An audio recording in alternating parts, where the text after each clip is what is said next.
Pelarangan penggunaan kantong plastik kembali menjadi perhatian. Sampah plastik sudah menjadi permasalahan di berbagai tempat. Penghentian penggunaan kantong sampah plastik hanya bisa tercapai jika kita sebagai konsumen tegas dan disiplin dalam menolak menggunakan kantong plastik saat berbelanja dan mulai terbiasa membawa tas belanja sendiri untuk berbelanja.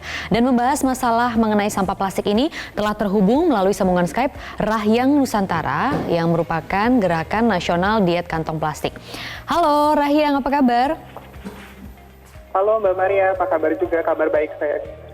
Terima kasih sudah bergabung di Selamat Pagi Indonesia. Rahyang, kamu melihat ketergantungan masyarakat Indonesia untuk menggunakan plastik ini masih cukup tinggi tidak sih? Iya, masih cukup tinggi. Kita kan terdiri dari 500 kota kabupaten dan hingga saat ini yang kami data di diet kantong plastik ada sekitar baru lebih dari 30 kota yang melarang kantong plastik termasuk Jakarta. Artinya masih banyak konsumsi kantong plastik yang digunakan di negara ini, sehingga nggak heran kalau kita jalan-jalan ke pantai gitu kan atau melihat di sungai itu masih banyak sampah plastik yang kita temukan. Dan ditambah lagi penanganan sampah yang memang masih belum maksimal. Nah, dari pelarangan yang sudah dicoba dilakukan oleh 30 kota itu, kalau dari komunitas Anda sendiri melihat ada penurunan yang signifikan tidak untuk penggunaan plastik, Rahyang? Ya, pelarangan kantong plastik di Indonesia dimulai oleh kota Banjarmasin di 2016, kemudian diikuti oleh Balikpapan, Bogor, dan kemudian Jakarta. Dari kota-kota pertama yang mulai melarang kantong plastik memang sudah dilaporkan oleh pemerintah daerahnya sendiri bahwa ada penurunan yang cukup signifikan dalam timbulan sampah plastik gitu kan, karena kebanyakan dari mereka baru mengatur pusat perbelanjaan dan toko modern. Jakarta sudah lebih advance lagi karena mengatur sekalian pasar tradisional. Jadi memang kalau kita melihat 2016 kita sempat uji coba kantong plastik berbayar seharga Rp200. Saat itu saja berbayar bisa mengurangi kurang lebih 55% penurunan kantong plastik. Dengan pelarangan ini artinya seharusnya bisa lebih besar lagi. Kota Denpasar tahun 2018 juga sudah memulai ini dan melaporkan lebih dari 90% pengurangan kantong plastik. Artinya Jakarta juga pasti seharusnya bisa melakukan penurunan yang lebih signifikan juga gitu. Oke, kalau dari data terakhir yang Anda punya begitu, ini kira-kira berapa banyak limbah plastik yang dihasilkan dari data terkininya? Dan paling banyak itu di sektor mana?